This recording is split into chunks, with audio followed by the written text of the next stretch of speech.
Ok, ce soir on va aborder quelque chose de particulier, qui est dans la suite du dernier message, mais ça va être particulier. J'espère que ça va être capté.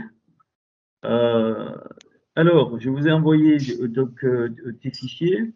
Alors, on va prendre le fichier 1 où le Seigneur m'a montré ce canevas, ce croisement entre les 3 premiers jours et les 4 jours. En fait, le premier jour correspond au quatrième, ainsi de suite, et puis le Shabbat qui est le dernier. Alors, je ne peux pas tout refaire, il faudra écouter les enseignements au fur et à mesure, ceux qui ont pris le train en route. Alors, le Genèse 1 n'a absolument rien à voir avec notre monde. Absolument rien. Donc, la Bereshit commence par un bête qui est plus grand que les autres. Il y a 26 lettres plus grandes dans tout le Tanakh et 24 plus petites, 26 parce que c'est la valeur numérique de Yod et Vavé, et 24 parce que c'est pour les 2 peuples qui viendront, donc le peuple d'Israël et le peuple des Goïm qui reconnaissent Hachem, le Seigneur d'Israël. Donc au total 50, et 50 c'est le chiffre de la révélation. Alors oui, si j'ai oublié de dire pour les nouveaux, c'est important de prendre des notes, hein. C'est bien d'écouter, mais c'est important de prendre des notes, ça aide beaucoup. Et dans le fichier 1, donc le FIC 1, si vous le reprenez, je l'ai un peu, pas restructuré, mais présenté un petit peu, donc le FIC 1, pas le FIC 0. Je fais un petit rappel. Alors les yom, hein, on a traduit par époque, jour, mais c'est même pas ça, ce sont des archétypes. C'est-à-dire que les 31 versets de Genèse 1 sont ce qu'on appelle la création, mais c'est pas de notre monde. Ce sont tous les archétypes, et donc que ce soit les cieux, la terre, l'herbe, enfin tout ce qu'on voit, tout ça, ça n'a rien à voir avec notre monde, y compris les bestioles dans l'eau, les bestioles sur la terre, rien à voir parce que sinon, même pas sinon. Bon, c'est évident, hein, puisque au 3e jour, il y a l'herbe qui apparaît quand il est dit Vayomer Elohim, et Elohim dit que la terre produise des etzperi, des arbres fruits, et des arbres qui portent du fruit, des etzperim, qui portent des fruits, et puis après le soleil et la lune, enfin, les grands luminaires apparaissent après. Donc, c'est pas du tout ça, et on est en train de travailler ça qui correspond à une des étapes, mais on le fera quand je vous aurai livré l'ensemble de ces 7 jours, qui correspond à l'étape d'Aaron, dont la valeur numérique est 256, donc qui est 2 puissance 8, c'est-à-dire 16 au carré. Donc c'est la perfection, c'est le rayonnement de la perfection, Aaron. Voilà un peu pour remettre le contexte. Et là, donc le croisement entre les 3 premiers jours et les 4, et je donne un petit peu, et les 3 autres jours, les jours 1, 2, 3 et 4, 5, 6, me donnent 9 cases qui sont les 9 qui correspondent, c'est ce que j'ai trouvé, ce qui correspondent donc aux 9 pierres qu'il y a sur le pectoral, que Satan a touché. Donc au moment, alors je ne sais pas si on va pouvoir voir ça, j'avais préparé un autre fichier avec les codes, mais je pense que ça fera trop lourd, on verra. 9 pierres qui correspondent donc à 9 tribus, plus la rangée dernière, la 3e, qui représente, vous voyez sur le fichier, la gloire, l'autorité, enfin l'autorité, la gloire et la royauté, qui correspondent à 3 pierres qu'on ne touche pas, parce que je le dis, je le redis, c'est très important. Corinne, elle l'a dit, dans les temps qu'on vit aujourd'hui, on ne peut pas se permettre de continuer, donc aller dans des religions, bon, dans des choses comme ça, où les gens ils veulent l'autorité, ils veulent la gloire, ils veulent la royauté. Non, non, ça appartient à personne. Et même,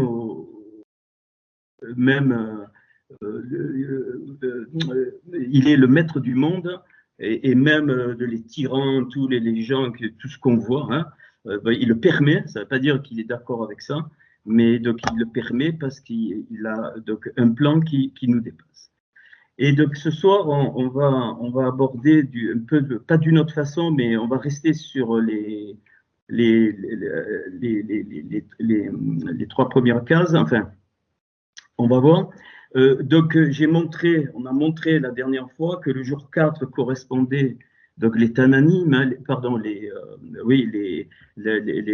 Tananim, excusez-moi, le jour 4 qui sont les Méorot Gadolim, c'est-à-dire les luminaires très grands qui ont rien à voir avec le soleil donc, et la lune.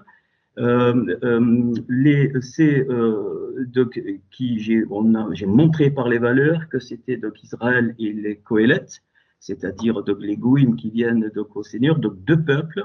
Puis apparaît aussi en valeur le grand luminaire, donc Merot de Gadol, qui va correspondre à la Béchora, c'est-à-dire donc à la Torah accomplie en Yeshua.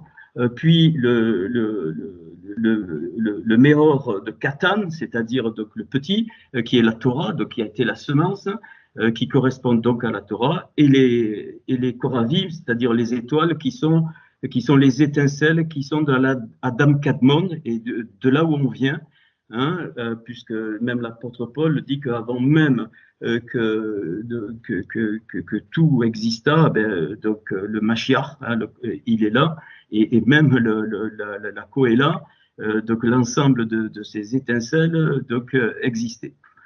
Voilà ce que c'est le quatrième jour. Vous voyez, ça n'a rien à voir avec notre soleil, notre lune. Après, on verra le reste, ce qu'on nous apprend. Il y a des choses que j'ai trouvées, je vous les livre. Hein. OK. Alors, ce jour 4, alors pour redonner, parce qu'il faut aller doucement, parce que il faut déjà connaître les deux correspond à ce qu'on appelle la Kedusha. Donc la Kedusha, le peuple à part, donc les peuples à part, la Torah est à part, la Béchora est à part et les étincelles sont à part, c'est une mise à part. Donc c'est le dévoilement de tout l'ensemble, le dévoilement de deux peuples qui seront donc les Hedim, les témoins, le Hed, qui veut dire aussi éternité, c'est pareil, être témoin, c'est être éternel, c'est savoir que notre substance, elle est éternelle, nous sommes éternels, notre âme ne meurt pas. Il n'y a pas, je le dis un peu pour les nouveaux, il n'y a pas de distinction entre le corps, l'âme et l'esprit. Dans la Torah, ça n'existe pas. Notre Seigneur Yeshua ne l'a jamais enseigné. C'est un problème de traduction, c'est les Grecs qui ont introduit la séparation de l'âme et de l'esprit. Il y a le gouffre, le corps, et l'âme qui fait vivre, qui vient dans un corps parce qu'on est dans un monde qui est physique. Et l'âme, elle a 5 niveaux. Donc elle part de la nefesh, juste très vite fait, dont la preuve est l'action. Quand on bouge, les animaux, ils ont une nefesh parce qu'ils bougent la queue, ils se déplacent, ok. Puis il y a la roua, où il y a les sentiments. Quand on a des sentiments, l'amour, la paix, la joie, la colère, tout ça, c'est dans la roua. Les animaux aussi, ils ont ça. Et l'homme, il est très particulier parce qu'il a en plus la neshama. Alors, ça commence là. Donc, la neshama qui va, c'est ça qui lui permet d'être créateur, de pouvoir faire des études, de lire, de parler. C'est le thème de ce soir, de parler, d'avoir une parole très spéciale. C'est ce qu'on va aborder. C'est que les animaux, ils ont des moyens de communication. Un chien, il aboie, il fait des sons, il émet des fréquences plus hautes que nous, ainsi de suite. Mais il n'a pas, aucune créature sur cette terre n'a ce que l'homme a, c'est-à-dire la parole, et surtout la parole conceptuelle. La parole qui ne transmet pas des informations, mais notre parole, elle transmet des concepts. Et c'est la Neshama qui œuvre là. C'est par la parole que vous n'apprenez jamais à un enfant qu'est-ce que c'est l'amour, qu'est-ce que c'est la paix, qu'est-ce que c'est la joie, qu'est-ce que c'est la tristesse. Ça ne s'apprend pas. Ça se vit comment? Par la parole.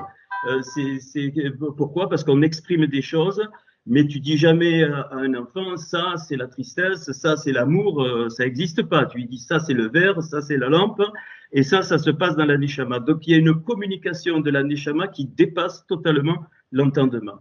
Au-dessus, il y a la raya, ce qu'on appelle la vie, qui vient de l'étincelle et qui, dès que le spermatozoïde a fécondé l'ovule, eh bien, la raya s'actionne, c'est-à-dire pour gérer les 3 niveaux que je viens de nommer, et qui va donner la vie, ce qu'on appelle la vie, dans tous les sens du terme, c'est-à-dire qui va gérer donc, la nefesh, la rouar et la neshama. Et au-dessus, il y a l'étincelle, c'est-à-dire la yirida, auquel nous n'avons pas accès, et qui est, la traduction, c'est l'enfant unique.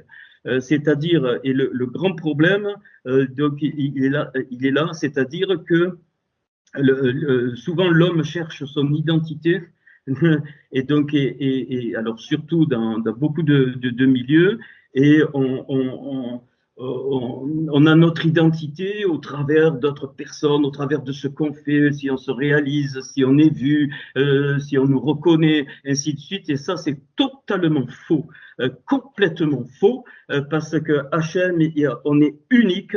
Et si tu n'étais pas comme tu étais, je le dis souvent, et ça, la physique quantique aujourd'hui montre ça d'une autre façon, le monde serait totalement différent. Absolument totalement différent, que ce soit dans le temps, dans l'espace, et on va voir donc notre parole est importante. Alors je ne parle pas de la parole telle qu'on la conçoit. On va avancer. Je vais essayer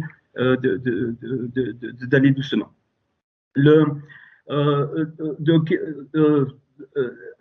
Alors, ce qu'il faut bien comprendre, c'est que nous sommes uniques dans la création. Et si je monte un peu plus, il faut comprendre que le temps n'est qu'une illusion. L'espace n'est qu'une illusion. Vous allez comprendre. Et au niveau de Hachem, c'est un mystère total. Tu existes partout. Absolument partout. C'est pour ça que un vrai scientifique aujourd'hui, grâce à la physique quantique, n'a pas de problème. D'ailleurs, la physique aujourd'hui tend vers la spiritualité. Je ne parle pas de ceux qui planent, non, de la vraie spiritualité. Pourquoi? Parce qu'on est arrivé aux limites du connaissable dans notre monde et qu'on sait que c'est régi par autre chose. Vous savez, quand, bon, je ne vais pas vous faire un cours de physique, mais quand on casse les noyaux atomiques, ainsi de suite, on descend les protons, les neutrons, tout le monde connaît plus ou moins ça. Alors, il y en a qui parlent de choses qu'ils ne connaissent pas, alors il vaudrait mieux qu'ils se taisent. Et quand on descend, on arrive au hadron, c'est-à-dire à des quarks, c'est-à-dire que toute la matière est régie par 4 quarks fondamentaux, le up, le down, le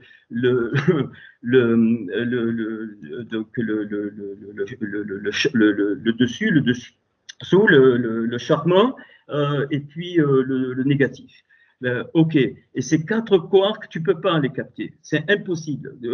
C'est la plus petite quantité de matière qu'on a mis en évidence, c'est le hadron, c'est un mystère total. Certains hadrons, leur existence est de 10 puissance moins 20 secondes. 10 puissance moins 20 secondes. 10 puissance moins 20 secondes, c'est-à-dire un 1 avec un 10, et puis tu mets 20 zéros, c'est-à-dire ça dépasse l'imagination. Et ce qui a été remarquable, c'est que Planck a démontré, et il a démontré, on a mis en évidence ce qu'on appelle le mur de Planck. C'est-à-dire que quand tu descends, même dans l'espace, tu ne peux plus descendre, c'est-à-dire il y a une entité que personne ne comprend, que tu ne peux plus inséquer. C'est-à-dire, pour le temps, c'est 10 puissance moins 43 secondes, tu ne peux plus le partager, c'est fini, c'est comme des paquets. C'est comme quand tu vas acheter du beurre dans une grande surface, s'il n'y a plus à l'époque, on coupait pile des mottes, maintenant, non, c'est par paquet. Donc, et le paquet, il est indissociable. Le plus petit paquet qui existe dans l'univers, c'est 10 puissance moins 43 secondes, et au niveau de la physique, enfin, au niveau de la matérialité, c'est pareil, c'est du 10 puissance moins 35 mètres. On ne peut pas, rien, c'est impossible. Et donc, les physiciens sont complètement.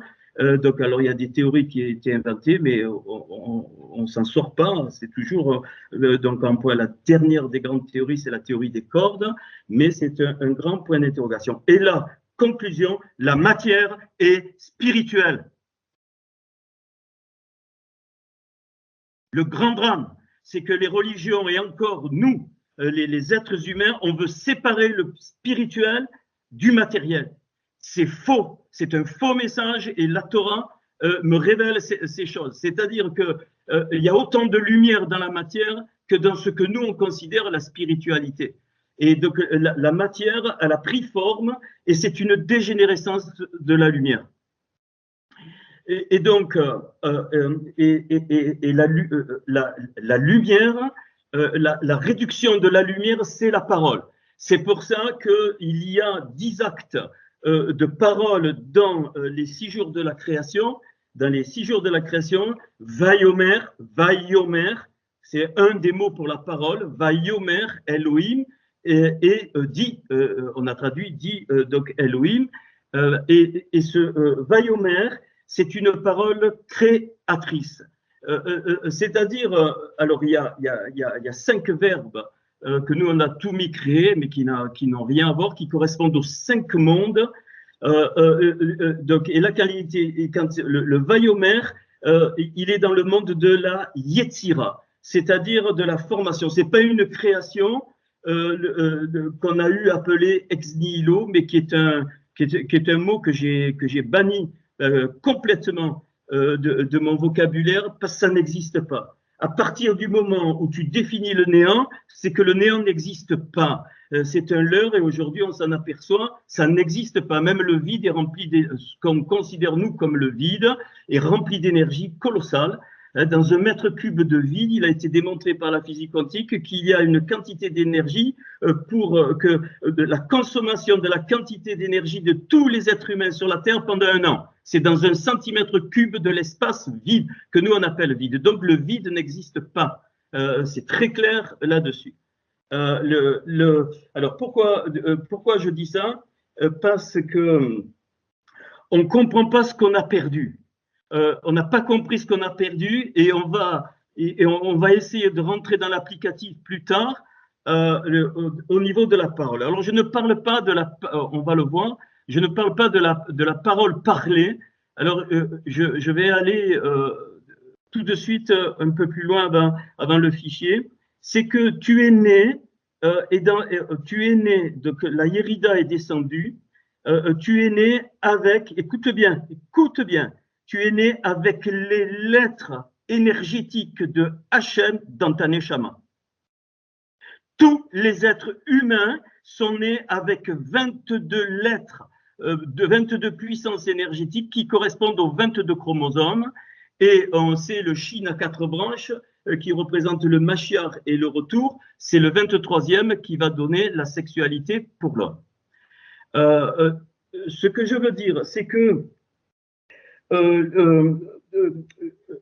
alors, au lieu de l'appeler la parole, je l'appelle le verbe, c'est-à-dire le davar. Donc, Vayomer, c'est la déclaration du davar. Le davar, c'est la même valeur numérique de 206 que la lumière or.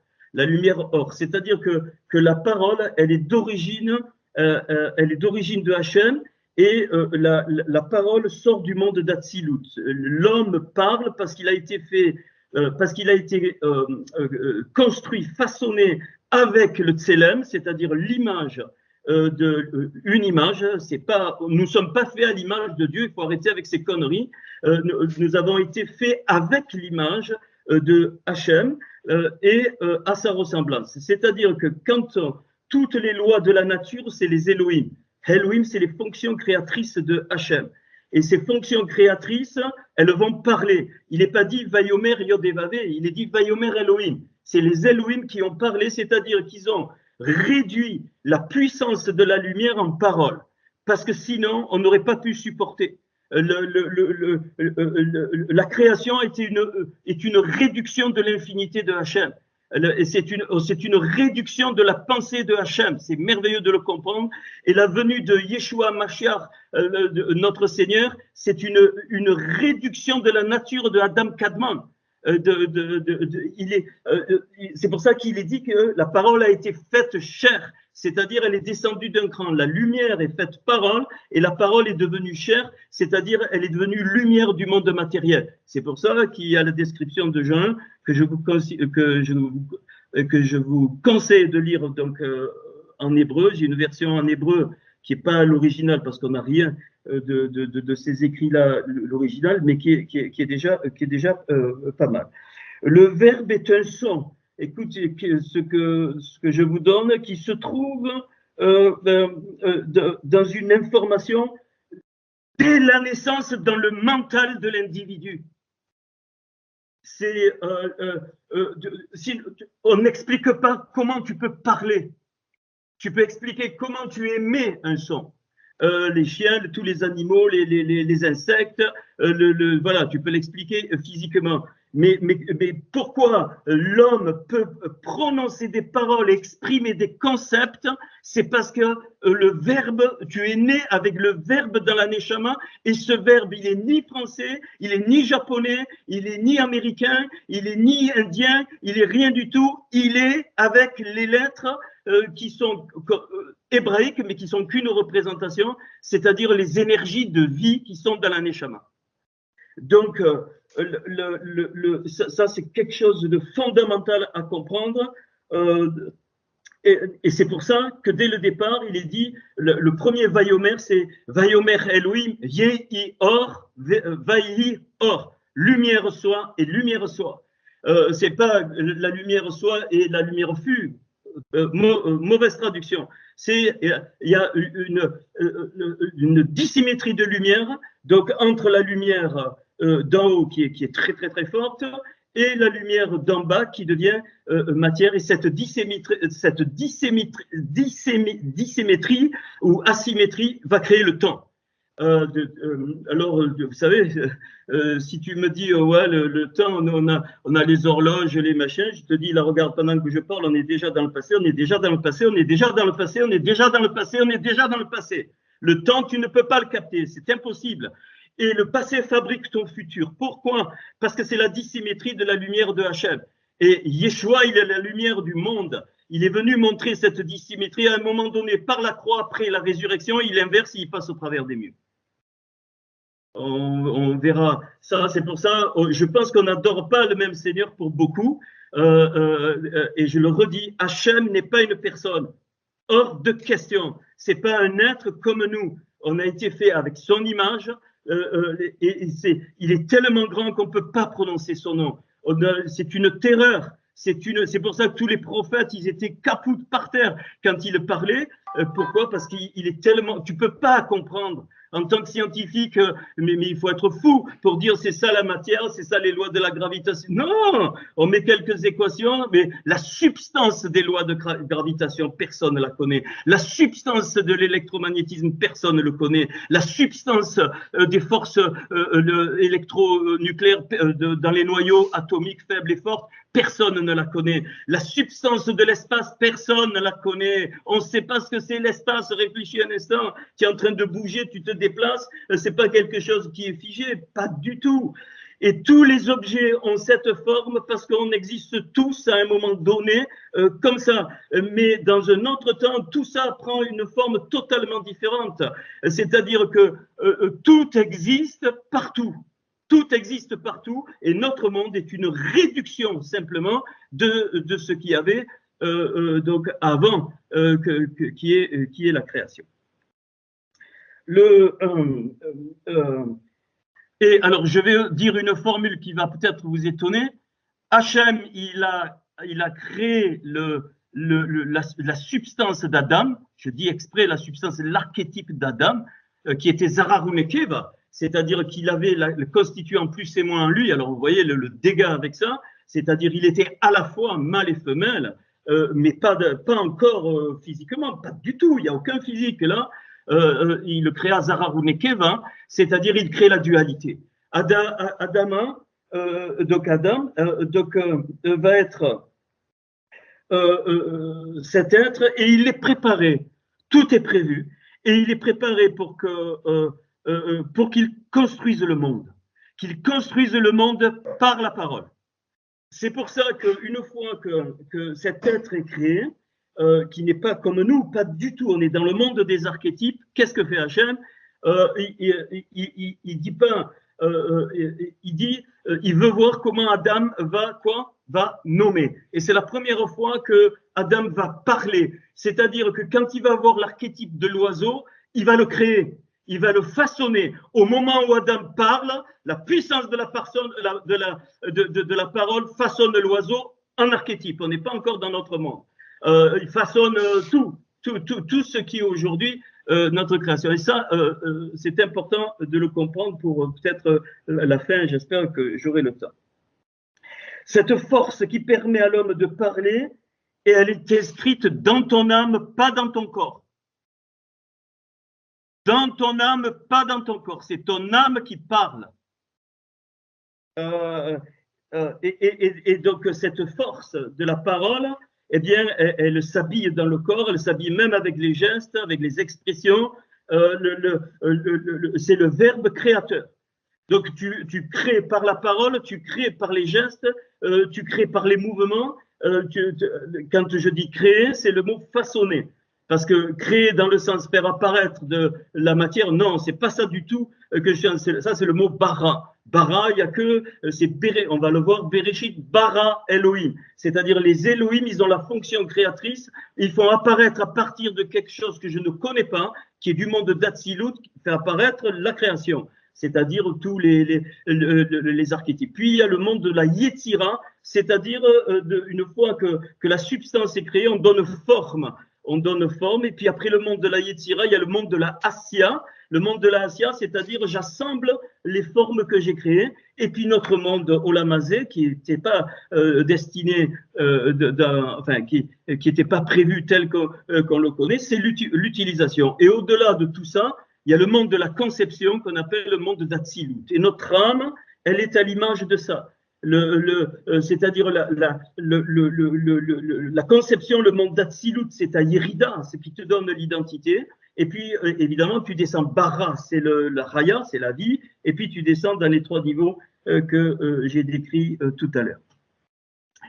Donc, au niveau... Alors, c'est pour ça que dans Ésaïe 55, il est dit autant les cieux sont éloignés de la terre, autant mes pensées sont éloignées de vos pensées. C'est très clair. Et donc, alors pourquoi il y a un tel dégât, une telle apostasie générale partout? C'est parce que on a perdu la notion de Hachem, du vrai Hachem. On a perdu la notion même de Yeshua. Et alors, on est dans un monde où les choses ne se passent pas. Il y en a qui peuvent dire, mais j'ai beau prier, machin, ainsi de suite, rien ne bouge. Mais parce qu'il y a des lois, il y a des lois de la parole que tu peux pas prendre de côté. Il y a des lois de la nature, il y a des lois dans le monde spirituel. Si tu fais telle et telle loi, tu vas avoir tel résultat.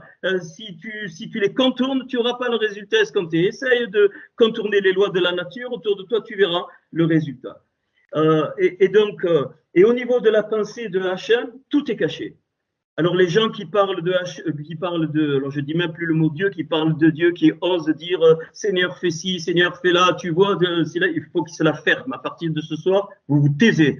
Et j'aime beaucoup ces êtres, ces créatures spirituelles qui sont créées, que Ézéchiel montre, c'est les Rashmalim, c'est les silencieux parlants. C'est-à-dire que quand Dieu parle, il se taise, et quand Dieu se tait, il commence à parler, c'est-à-dire ce qu'ils ont entendu de la part de Hachem. Notre Seigneur lui-même nous a montré l'exemple quand il dit « Je ne fais que ce que mon Père me montre de faire, je ne dis que ce que mon Père me dit de dire, point final. » C'est pour ça qu'il n'est pas exaucé. Pourquoi? Parce que nos prières, comme il dit Jacques ou je ne sais plus qui, elles sont charnelles, pour satisfaire nos passions. Pour satisfaire nos passions, ça n'a rien à voir ce que la Torah me révèle. Et ce soir, je vais vous parler de la parole créatrice, mais avec les lois spirituelles des 3 premiers jours, qui se manifestent dans la Kedusha, c'est-à-dire dans le peuple de Dieu. Elle ne peut se manifester que dans le corps. Bien sûr, individuellement, mais à condition que je sois dans le corps. Je ne parle pas de bâtiment, là. Je ne parle pas de ces bêtises-là, ni de groupes. Non, je parle de la notion du corps spirituel. Pourquoi? Parce que la pensée, elle s'apparente à la rochma. C'est ce que j'ai trouvé, c'est-à-dire la sagesse dans le monde des séphirotes.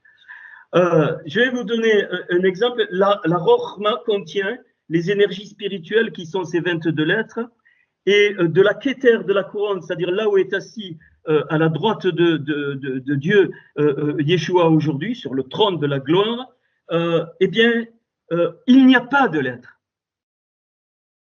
Il n'y a pas de lettres. Je vais expliquer. On va dire qu'il y a les lettres vivantes. Allez, comment ça va être difficile, hein?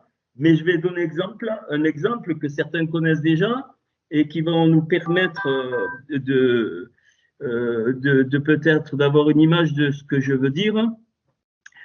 Je commence par ça. Même ce que je suis ici n'est qu'une écriture de quelque chose de plus profond qui est celui d'en haut, d'où je viens, et que je ne peux pas exprimer, même pas par un corps. C'est de là que vient donc l'âme qui est descendue dans ce corps, mais je ne suis qu'une écriture de la pensée profonde de Hachem. Nebarusta. Je ne suis qu'une écriture de la pensée profonde de Hachem. Et cette écriture, elle écrit l'histoire du monde. Depuis Adama, qui est apparu après la faute. Je n'ai pas le temps de tout aborder, c'est magnifique de comprendre ça. Depuis la faute, sinon on ne serait pas là, on serait pas, ce monde-ci, c'est olamazé, c'est un voile. Olam, ça veut dire voile, pareil. C'est-à-dire c'est une illusion. Une illusion, mais ta substance d'en haut, elle n'a pas de lettres. Ta substance d'en haut, c'est toi, ton identité vraie. Je vais expliquer. Par exemple, si je t'écris papa, les bien-aimés connaissent cet exemple, PAPA, est-ce que ça me décrit ton père? Pourtant, tout le monde écrit papa. Mais moi, quand je vois PAPA, hey, mon père était, voilà, il chantait l'opéra, il était génial, il avait un cœur d'or, c'est quelqu'un. Quand tu écris PAPA, c'est quelqu'un, mais tout le monde écrit PAPA. Tu comprends? Mais la vraie substance de papa, de celui que j'appelle papa, c'est pas PAPA, ça c'est les lettres. C'est celui qui chantait, celui qui aimait les spaghettis, celui qui était rempli d'amour, c'est tout ce que tu veux. Toute sa vie, son identité. C'est exactement la même chose. Et en Yeshua, on peut revenir à cette dimension magnifique. C'est ça la parole, le Verbe fait chair. Le Verbe fait chair, il est venu se montrer en lettres vivantes, mais sa nature profonde, on l'a appelé Yeshua, mais sa nature profonde, elle est inscrite dans le monde d'Atsilut, c'est-à-dire là où il n'y a pas de lettres, où il y a tout. Et ça, il faut le capter pour avancer. Voilà pourquoi toutes les prières qu'on exprime de notre volonté sont charnelles et ne seront jamais exaucées. Tu peux prier, tu peux faire 3 autres jeûnes, tout ce que tu veux, rien du tout. Absolument rien du tout. Ça, c'est la religion. Et bon, je crois l'avoir assez dit, même au nouveau, enfin, la personne que j'ai eue par téléphone, bon, j'ai filé un coup de massue, je pense, mais des fois, il faut des coups de massue. Donc, papa, c'est pas PAPA. Réfléchis ton papa et pourtant tu écris la même lettre. C'est pareil. Et quand la Torah te parle des Hachamaïm, les cieux, c'est pas nos cieux. Quand elle te parle de Haaret, c'est la terre, c'est pas notre terre. Quand elle te parle de Adam, c'est pas l'homme tel qu'il est. Quand elle te parle des poissons, des oiseaux, c'est pas ça. C'est la substance qui est en haut et qui, lui, n'a pas de lettres. Mais elle s'écrit dans notre monde. Elle s'écrit en oiseau, elle s'écrit en poisson, elle s'écrit en matière, elle s'écrit en mer, elle s'écrit en tout ce que tu veux. Ça nous donne une image et toutes ces images sont faits pour que la Neshama se pose la question. C'est pour ça que la Neshama se pose la question. Mais qu'est-ce que c'est qui est essentiel? D'où je viens? Pourquoi je vis? Pourquoi je meurs? Pourquoi la mort? L'homme honnête, tous sans exception, les vrais adamiques se posent cette question. ceux qui ne se la posent pas, soit c'est l'orgueil fou qui les a complètement enfermés, soit ce sont des shedim, c'est-à-dire des êtres qui ne sont pas adamiques, qui peuvent prendre la forme d'un corps d'homme, il y en a sur notre terre, mais qui ne sont pas adamiques. Ça, c'est autre chose, je ne vais pas en parler ce soir. Alors, qu'est-ce qui se passe alors? Eh bien, Hachem accepte de réduire sa pensée pour nous communiquer sa volonté. Et sa volonté, il nous la communique par des lettres vivantes dans notre cœur. Et ça, quand j'exprime les lettres de Hachem qui descendent dans le cœur, ça, c'est toujours exaucé tôt ou tard. C'est-à-dire que quand Ésaïe a prophétisé 8 siècles avant que le Mashiach serait enfanté par une vierge, c'est arrivé 8 siècles après. Mais quand il a prophétisé, il a reçu du monde d'Atsilut, il a reçu les lettres de Hachem, les lettres de la volonté de Hachem. Tu vois un peu la dimension, et ça c'est très important de comprendre ça. Alors, pourquoi je dis ça? Eh bien parce que, en tout cas, ce que j'ai trouvé, c'est que il y a 5 types de lettres. Il y a 5 types de lettres que tu prononces avec 5 parties de ton organe, où il y a les cordes vocales. Et ça correspond aux 5 parties du poumon. Il y a le lobe, vous verrez ça dans l'anatomie, je suis allé voir pour bien vérifier. Donc le lobe droit qui a 3 compartiments et le lobe gauche qui en a 2, qui sont signes les 2 de la Yerida et de la Raya, et les 3 autres de la Nefesh, de la Ruach et de la Neshama. Et donc quand je parle, quand j'exprime la parole, il y a plusieurs organes vocaux qui fonctionnent. Donc, il y a des lettres qui sortent par la gorge, et ces lettres qui sortent par la gorge, qu'on traduit par, le mot gorge, c'est garon, donc à Ésaïe 3, verset 16, le garon, le gosier, les gorges, la gorge, elle représente le monde d'Atsilut, c'est-à-dire le monde de la conception. Et le sort de la gorge pense que le poumon gauche est plus petit parce qu'il laisse la place au cœur, et donc de la gorge, c'est l'expression du cœur. Donc ma parole, la parole profonde qui vient du monde d'Atsilut, elle vient de mon cœur, le cœur de mon âme, c'est-à-dire la Yerida. Donc je ne peux pas capter, je ne peux être qu'un réceptacle de ça. Puis donc il y a alors c'est 4 lettres qui se prononcent avec la gorge, c'est le Aleph, le Ret, le He et le Hain. Je vous dirai pourquoi, mais plus loin, pas ce soir, hein, sinon ça fait trop. Puis il y a 4 lettres qui sortent du palais. Le palais se dit Riyach, et donc c'est le monde de la création, le palais. C'est pour ça que sa valeur numérique, c'est 38, c'est-à-dire 2 fois 19, et 19 représente Rava, c'est-à-dire celle qui va engendrer tous les êtres humains. Donc le palais représente le monde de la création, absolument de tout ce qui est vivant, de tout ce qui est matériel, de toute la création. Alors 4 lettres se prononcent avec le palais. Donc c'est le monde de la bria, c'est-à-dire de la création. Le palais crée des énergies spirituelles. C'est le guimel, le yud, le kaf et le kouf. Pour ceux qui connaissent l'hébreu. Alors puis, le troisième est très intéressant. Il y a les lèvres, donc c'est les safataim, donc au pluriel, donc ou safa, donc au singulier. Donc ça, on va le voir. On trouve ce mot dans Ézéchiel 28, verset 11. 4 lettres aussi, le bet, le vav, le mem et le p. Et donc les lèvres prononcent ces lettres, et les lèvres représentent la neshama.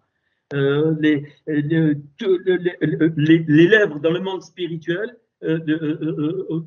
créent les choses de la neshama, tous les concepts, toutes les idées, ainsi de suite, ainsi de suite. Puis la langue, le lachon, qui est d'ailleurs la langue qui a exactement la valeur numérique de Yeshua. Lachon, c'est 386 comme Yeshua. La langue, c'est le monde de la roue, c'est-à-dire du souffle de l'esprit. Et donc, celle-là, elle a 5 lettres. On prononce ces 5 lettres avec la langue, le dalet, le tet, le lamed, le noun et le tav. Je dirais plus tard, dans un autre cours, pourquoi ces lettres, c'est magnifique. Hein. Et puis, le dernier qui est par rapport à la nefesh, c'est les dents, c'est-à-dire la dent chéni, hein, les dents, c'est chéni, c'est le 2, c'est les années, mais c'est aussi chêne, la dent, c'est la force vitale. Donc, c'est tout ce qui exprime l'expression. Alors, les 5 lettres, c'est le zain, le samer, le shin, le rinch et le sadé. Ça se prononce avec les dents. Alors, c'est pas un cours là-dessus, hein, mais c'est juste pour comprendre que lorsque on exprime quelque chose de la part de Hachem, tous nos organes s'expriment en fonction de ce qu'il y a dans le monde spirituel. C'est pour ça que c'est important de savoir ce qu'on doit exprimer de la part de Hachem. Tout ce qui ne vient pas de Hachem ne peut pas être exaucé, même pas entendu. Alors, j'ai compris qu'il y avait alors quand je dis les anges, bien aimés, ceux qui ont l'habitude, ils le savent maintenant, mais pour les nouveaux, les malarim, ce ne sont pas des anges avec des ailes, il y en a qui prennent ces formes, mais ça, c'est des séraphins, soit des kéroubines, soit des rayotes, ainsi de suite. Et les anges, ce sont des énergies spirituelles qui peuvent avoir une durée de vie très courte. Paf, ils arrivent, ils font, ils repartent. Toutes les lois de la physique sont régies par les anges. C'est ça qui fait tout, absolument tout, mais c'est un mystère total. Alors les physiciens, ils sont allés jusqu'au hadron, mais après, bon, on ne sait pas. Et donc, et ce que j'ai vu, c'est que au niveau ça se passe au niveau de la Keter, puisque de la Keter, il n'y a pas les lettres telles qu'on les connaît, il n'y a que les énergies correspondantes et la valeur identitaire de chaque chose, y compris de nous. Eh bien, l'ange, c'est comme un code qui fait le tri, l'ange ou les anges, et ils font quoi? Et c'est pour ça qu'elle s'appelle la Keter. Ils transforment chaque lettre de la prière, de ce qu'on exprime en couronne, c'est-à-dire il les interprète pour le monde d'en haut lorsqu'elles sont conformes à ce qui est sorti du monde d'en haut. C'est merveilleux. Il les transforme en couronne, c'est-à-dire en puissance agissante qui vont être exaucées tôt ou tard. Ça là, et donc il fait passer ou il ne fait pas passer. Merveilleux. Nazvé, Yeshiba. C'est merveilleux, merveilleux, merveilleux, merveilleux. Donc, vous allez comprendre après pourquoi je vous dis ça. Le langage que comprend, alors, est-ce que j'aborde ça maintenant? C'est pour ça que Paul, il dit que c'est important de prier en langue, parce que j'exprime des choses que je ne peux pas exprimer. Je ne peux pas exprimer les choses de Hachem en français, ni en japonais. Non, faux. Alors, ça ne veut pas dire que tout le monde va aller dans l'hébreu. Ça veut dire quoi? Ça veut dire que ce que je vais exprimer, il y a des choses ce qui va venir de mon cœur, ça va sortir forcément dans une langue que je ne comprends pas, mais que l'ange y comprend, que les anges comprennent, bien aimés. Donc, c'est pas une option. Et on va le voir quand j'ai parlé des lèvres, les safas, c'est pareil, la chante, c'est pareil, les safas, c'est des flammes de feu. Tu comprends, on va le voir, à la Pentecôte, c'est des langues de feu qui sont descendues, bien aimés. Et donc, ça veut dire quoi? Ça veut dire que l'expression de ta parole peut être même par des gestes, parce qu'il n'arrive plus à exprimer ce que tu ressens plus profond de toi. Je dis n'importe quoi, hein. Tu vas donner un coup de poing dans un mur, mais c'est une expression, c'est une parole. Vaut mieux donner un coup de poing dans un mur. L'ange, il comprend mieux le coup de poing dans le mur que 36 000 paroles pensant que tu vas être exaucé. Tu comprends? C'est-à-dire que, alors bien sûr, il y en a qui vont me dire, mais je ne suis pas baptisé du Saint-Esprit, ainsi de suite, ainsi de suite. Alors je vais te dire, mais si. En Yeshua, tu as tout. On va le voir, tu as tout. tu as les 4 baptêmes en potentiel, tout, le baptême dans la mort, le baptême d'eau, le baptême d'esprit et le baptême de feu. Le feu, c'est les lettres. C'est les lettres qui vont prendre la vie, bien aimé. C'est pas j'ai une expérience de feu, je brûle. C'est pas ça. C'est en toi, tu es né avec ça. Même ceux qui ne sont pas encore au Seigneur, ils ont ça, mais c'est tout caché, tout enfoui. Ils ne peuvent pas l'exprimer. Sauf d'une autre façon. C'est pour ça qu'il y a des gens qui, voilà, ils expriment l'amour d'une façon, l'amour pas que physique, l'amour, la paix, la joie, ainsi de suite. C'est une expression, c'est un langage que les anges comprennent. Mais ta parole, si elle s'exprime comme ça, donne-moi la paix, pipi dans un violon. On va voir pourquoi. Et donc,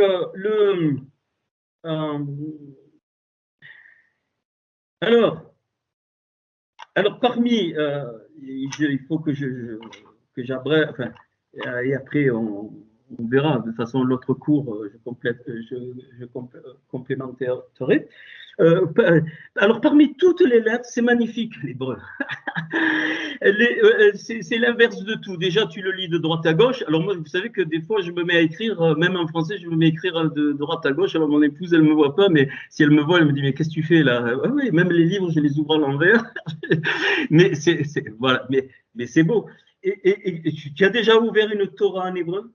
Si vraiment tu es sensible à l'esprit, rien que de voir les lettres, il y a une onction. Ce qu'on appelle la présence, c'est la Shekhina. C'est pas parce que c'est de l'hébreu, on ne fait pas de la superstition. C'est parce que c'est l'expression de ce qui est éternel. C'est l'expression du cœur de Hachem. C'est l'expression de Hachem. C'est tout, point. Tu me mets toutes les langues que tu veux, n'importe lesquelles, tu n'auras jamais cet effet. Ça ne veut pas dire qu'il faut que tu ailles étudier dans l'hébreu. Je suis en train d'exprimer quelque chose. C'est pour ça que Hachem, il donne des enseignants, des docteurs, des prophètes, ainsi de suite. C'est pour édifier le corps dans ce sens, parce que tout le monde ne peut pas y aller. Alors, qu'est-ce que je voulais dire? Oui. Alors, c'est pour ça que Paul, il dit, je parlerai la langue des hommes, parce qu'il y a une langue des hommes, mais la langue des anges. Alors, il parle du parler en langue, il dit, mais si tu interprètes pas, ça sert à rien, c'est pipi dans un violon. Et donc, on va voir ce que c'est, mais tout à l'heure. Mais cette dimension, elle est dès le premier jour de la création. Dès le premier jour, là, qu'on est en plein dedans. Donc, je vous ai mis les 3 jours. Hein, donc, on se rappelle donc la lumière, l'étendue et donc le lieu de rassemblement. Donc, je vous ai montré la dernière fois que c'est Dieu est lumière, Dieu est amour et Dieu est esprit. Et il y a une seule, alors toutes les lettres s'appuient sur la barre supérieure, à l'inverse de bien des langues. Et il y en a une seule lettre qui a le droit de dépasser cette truc, en tout cas c'est ce que j'ai vu, c'est le Lamed. Et le Lamed, il représente les 5 mondes, je l'ai fait une fois, il représente, et les 2 d'en haut, c'est donc la Yerida et donc la Raya, qui est alimentée pile sur la barre, par quoi? La Neshama. Et c'est la Neshama, et donc le Lamed, il a un circuit dans les 2 sens. C'est-à-dire, il s'élève comme l'échelle de Jacob et il descend. Et c'est-à-dire, il s'élève pour interpréter. C'est pour ça qu'il est comme ça. Et donc, ce qui s'élève de ton cœur doit être interprété dans la langue du monde d'Atsilut. Et ça, c'est l'ange qui s'en charge quand ce que tu exprimes est de la part de Hachem. C'est pour ça que c'est le Lamed. Alors, ce premier jour de la création, eh bien déjà, vous savez que les 7 jours sont inclus dans le premier jour. C'est pas de moi, ça c'est des vieux rabbins, au moins 2000 ans avec Rashi, le Rambam, tout ça, qui disent ça, mais on peut le montrer d'une certaine façon. Tout le premier jour est inclus dans le premier verset, le premier verset est inclus dans le premier mot est inclus dans la première lettre, le bet, c'est pour ça qu'il est grand, et le bet lui-même est inclus dans un point, c'est-à-dire que c'est de l'autre côté, ce qu'on appelle Atsila. Atsilut, c'est le monde de l'autre côté que je ne peux pas connaître. Alors on prend le fichier maintenant, le fig 0. On ouvre, alors celui-là vous le laissez, on prend le fig 0, celui-là que je vous ai envoyé un peu en retard parce que j'avais oublié. Voilà. Eh bien, je me suis aperçu de quoi? Ça, c'est avec mes programmes que j'ai fait. C'est que, eh bien, le premier jour, il est constitué de 197 lettres. Mais le bet étant plus grand, donc il y a un sod, ça veut dire que je le mets à part. Le premier bet de Bereshit, je le mets à part, donc il reste 196 lettres, et 196, c'est 14 au carré, 2 fois 7. Donc c'est 2 au carré fois 7 au carré, 4 fois 49. Alors je les ai triturés un peu, je trouve plein, bon, mais je vous présente juste ça. Et donc, si je lis donc, ce verset, alors on va commencer par en haut. Alors, moi, je connais, bien sûr, j'ai plus besoin des voyelles là dans ces versets-là. Donc, alors, les lettres en rouge, c'est les débuts de versets, et les lettres en bleu, c'est les débuts de mots. Donc, vous voyez le bet qui est au-dessus, de Bereshit, ça veut dire deuxième prémisse. C'est pas au commencement, ça ne veut rien dire au commencement. Hein. C'est quelque chose qui apparaît, qui a toujours existé. Bereshit, second prémisse. Bara Elohim, hein, c'est la première O. Donc, et Hashamaim, ve et Haaretz. Donc, ok. Donc là, alors les et, ça veut dire que tout le contenu du principe des cieux et tout le contenu du principe de ce qu'on appelle la terre. Point. Mais c'est pas ni nos cieux ni notre terre. Donc, et puis, donc il est dit, Ve'aretz haïtan, donc et la terre était Tohu. Alors le Tohu, c'est le monde des quantas. Le Tohu, c'est le monde de la physique quantique. Pourquoi? Parce que sa valeur numérique, c'est 411, 3 fois 137. 137, c'est le nombre pur des physiciens. C'est le mur de Planck donné en nombre adimensionnel. Il apparaît ici dans les 3 dimensions. 3 fois 137, ça fait 411. Donc, ici, en fait, il n'y a rien. Hachem, il est en train de préparer l'indétermination de ce que la physique quantique a mis en évidence. C'est-à-dire que tout va être dans l'individu et l'individu va être dans le tout. C'est ça la physique quantique. Et il y aura forcément une réduction pour que ça apparaisse. Sinon, la création n'aurait pas eu lieu. Et donc, ce tout, alors, je l'ai montré, mais je voulais vous le montrer, mais je l'ai fini. Je montre que c'est au 6e jour que la chute de Satan a eu lieu. Dans ce premier verset, donc par sa beauté, ça sort en code, mais je vous le montre pas. Donc au 6e jour, donc il y a eu la chute de Satan, pas de Adam. Hein, et c'est pour ça qu'après on le trouve dans le Gan Eden, et puis on connaît l'histoire, mais c'est pareil, le Gan Eden, l'arbre de la connaissance du bien et du mal, le Etz Adahat Tov Vera, ça n'a rien à voir avec un arbre, un truc que tu cueilles, rien, mais alors rien, absolument rien pareil, le Etz Araim, donc on trouve, c'est autre chose, un jour je le ferai, donc, parce que Eden et le Gan, c'est 2 choses différentes. En Éden, c'est-à-dire dans les délices, Éden, ça veut dire délice, ça veut dire éternité aussi. Ad, témoignage, pareil. Ce qui va être témoin, Éden, c'est le même mot. Ed, ad, c'est exactement le même mot. À l'intérieur, il y avait le Gan. C'est valeur numérique 53.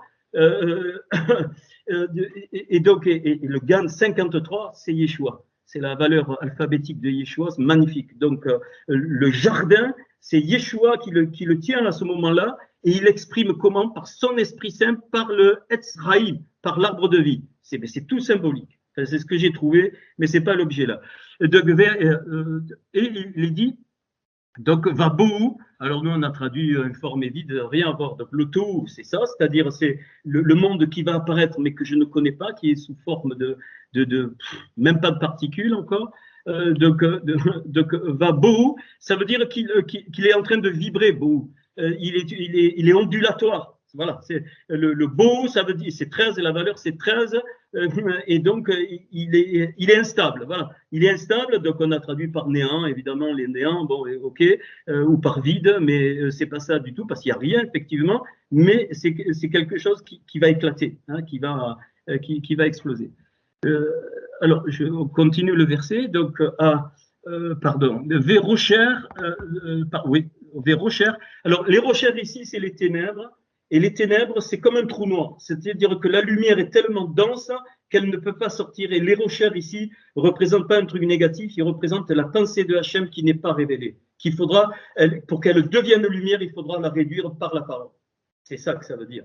Rocher holpenei sur le visage, sur la face du théum. Alors, théum, c'est l'abîme. Alors, cette fois-là, c'est là que Satan apparaît. Théom, c'est l'abîme de l'autre côté, pas les rochers, mais Théom. Et là, au passage, je vous dis ça, vous avez les 4 exils du peuple d'Israël. Hein, vous avez le Tohu, le Bohu, les rochers et le Théom. Et le Théom, c'est celui-là que Israël vit aujourd'hui, c'est le plus profond. Le Théom, c'est un abîme très profond. Ligne 4, hein, je suis à la ligne 4. Je lis tout c'est pas long. Hein. Et donc, il est dit, de Verouar et l'esprit Elohim, pas de Yodévavé. Yodévavé n'apparaît qu'en Genèse 2, 4. Verouar Elohim, donc les fonctions créatrices de la chaîne. Merarefet, très mal traduit. Elle couvait, c'est-à-dire, elle couvait comme une. Ça va éclater. Elle couvait dans ce monde des archétypes, Holpenei, Amaïm, sur les eaux. Donc, évidemment, ce n'est pas nos eaux. Et voilà le premier Vayomer, vous le voyez, ligne 6, avec le Vav en rouge, Vayomer. Vayomer Elohim, la première parole créatrice d'Elohim. Là, il crée dans le sens, il façonne. Ce qui a été créé, Bereshit bara, là c'est créé, et maintenant il façonne, il va donner la forme à ce qui suit. Donc Vayomer, donc Elohim, et c'est ce Vayomer-là que je veux qu'on comprenne. Elohim, Yehi Or, soit lumière, tu le vois avec moi, tu peux aller contrôler les voyelles dans ta Torah sans problème. Va, Yehi Or, et soit lumière. Donc dissymétrie de la lumière, et donc là le temps apparaît, peu importe. Yara Elohim, et Elohim vit, il a vu, hein, donc le mot Ra, Elohim, voilà, je suis là, donc Et Aor, alors cette fois tout le contenu de la lumière. C'est-à-dire toute l'énergie apparaît à ce moment-là avec l'article et le et, c'est-à-dire tout ce qui est contenu dans la lumière apparaît. Donc la matière, tout ce qui sera matière, tout ce qui sera lumière, tout ce qui sera végétaux, tout ce qui sera animal, tout sort de la lumière, absolument tout. Kitov, il trouve que c'était bon, Kitov, et donc Vayabdel, et il fit la jonction, c'est pas une séparation, il fit la jonction. Il fit la jonction, Elohim fit la jonction, c'est-à-dire il raccorda, il créa une surface de raccord entre Bein, Aor, la lumière, et Bein, à Rocher, et la lumière très dense, c'est-à-dire les Rochers, c'est-à-dire la pensée de Dieu. Il crée une jonction, pourquoi? Pour pouvoir créer plus tard notre monde, c'est ce que j'ai compris. Donc, Vaikra Elohim, donc, et Elohim appela, c'est là qu'on voit, alors j'ai un écho, si on peut couper les micros, donc Vaikra, la première fois qu'apparaît donc le mot nommé, c'est-à-dire on va le retrouver, donc là il dit pas, tout à l'heure c'était la parole qui fait apparaître, qui donne la forme, là Vaikra, il nomme. C'est-à-dire donc le nom, et ce nom correspond à une entité spirituelle. Donc Vaikra, donc Elohim, Lahor, donc, et Elohim appela la lumière, enfin pour la lumière, Yom, le jour. Donc vous voyez que le jour, c'est pas un jour qu'on connaît, pas du tout. Donc la lumière s'appelle jour, vers la rochère, et donc pour les rochères, Kara, il appela, il a nommé, il a donné son identité, Laïla, la nuit. Laïla, donc Vei, pardon, Vei, donc Arvu, donc Yod, Vei, pardon, Vei, Arvu, enfin, ou au rêve, c'est pareil. Il y a eu un soir, au rêve, c'est pareil que le corbeau, c'est les mêmes lettres, c'est pour ça que je confonds. Donc Erev, donc un soir. Vaï, Voker, il y a eu un matin. Donc Voker, Yom, Erad, c'est pas premier jour, c'est l'archétype de l'unité. Yom, Erad. Erad, c'est l'assemblage des différences qui en forment qu'un, parce que pour dire premier, on dit Rishon, Arishon, ça c'est le premier dans la séquence. Mais Erad, ça veut dire c'est le jour de l'unité.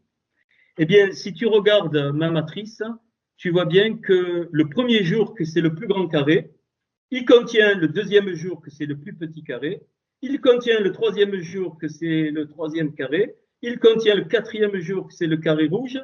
Il contient le carré bleu, qui est le cinquième jour. Il contient le carré qui est le sixième jour. et le centre en jaune que j'ai mis, c'est le Shabbat. Pourquoi? Parce que c'est la lumière, Yahri, c'est celui-là qui brille. La lumière, c'est 203, c'est l'inverse de 703. Shabbat, c'est le 703. Le symétrique de la lumière, c'est 203, le nombre, c'est-à-dire le Shabbat est fait pour recevoir la lumière de Hachem.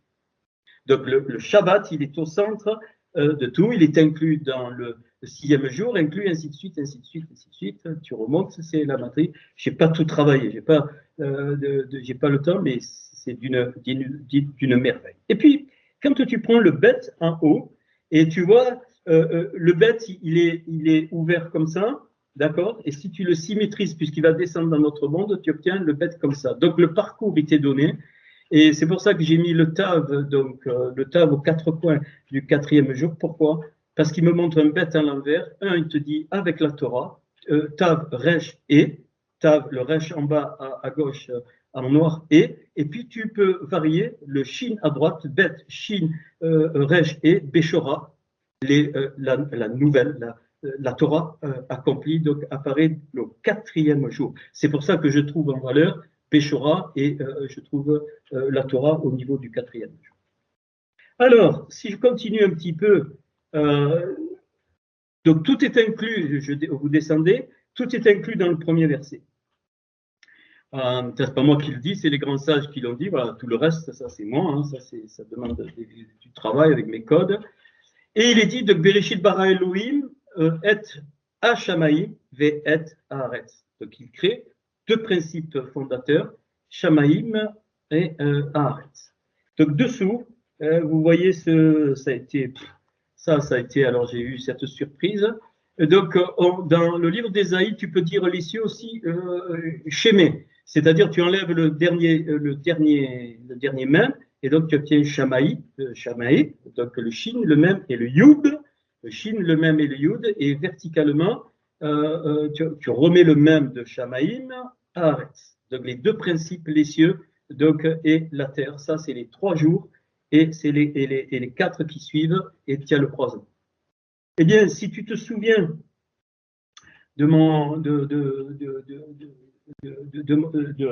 tableau. Bien, la première colonne, c'est la lumière. La deuxième colonne, c'est la vérité. La troisième colonne, c'est la Emouna, où Dieu est lumière, Dieu est vérité, enfin, Dieu est amour et Dieu est esprit. Donc, première colonne, si je croise, vous voyez, la colonne du Shin avec la colonne du Mem, qu'est-ce que j'obtiens? Alors, rappelez-vous que chaque ligne, c'est la Kedusha. La première ligne, c'est la Kedusha sur mon fichier général, c'est-à-dire ce qu'on appelle la sainteté. La deuxième ligne, c'est la Tahara. La troisième ligne, c'est-à-dire donc le 6e jour, c'est le trône de Hachem, c'est-à-dire c'est le Adam qui apparaît, le premier homme, le Adam Rishon. Et la dernière, c'est la couronne. Et c'est-à-dire c'est le second Adam, ce que Paul appelle le second Adam. Je croise, donc je vais vous le faire, hein, c'est facile. Donc la lumière de la sainteté, c'est Shem, c'est le nom. La lumière de la sainteté, c'est le nom. Qu'est-ce que ça m'apprend? Je dois nommer les choses dans leur réalité que Hachem me montre. Comme il est dit quand il amène, c'est exactement le même mot, il est dit Shemo. Il lui a donné son nom à l'archétype qui lui montre, il lui dit Shemo, son nom, c'est-à-dire tu rajoutes le verbe qui veut dire son, c'est l'article son, c'est-à-dire que nous devons nommer les choses. Alors c'est juste de première approche, il y a plus profond, mais je ne peux pas tout faire. Puis tu croises donc Dieu est amour ou la vérité, donc avec la sainteté, eh bien tu obtiens même, la lettre même, hein, celle qui est, que je montre. Et ça, ça veut dire, c'est la matrice. Le même ici, c'est la matrice où se forme l'amour, hein, de la parole. Puis le dernier Yud même, c'est Yam, c'est la mer, c'est-à-dire la mer, ça représente Israël et les nations, ça représente tout le monde. Et ça, c'est le croisement de quoi? De la Emouna, de la foi, avec la sainteté, c'est-à-dire un peuple mis à part par la foi, ça va être Yam, pardon, l'égoïme. Hein, excusez-moi, Yam, la mer, ça représente l'égoïme. Deuxième ligne au niveau de la pureté, tu croises le Shin et le Aleph, tu obtiens le Hesh, c'est-à-dire le feu, c'est-à-dire c'est la lumière de la pureté, c'est le feu. Beaucoup cherchent, oh, je vais être baptisé de feu, non, non, non, non. Voilà, tu croises la lumière avec la pureté, la Tara, c'est-à-dire le dévoilement de ton étincelle.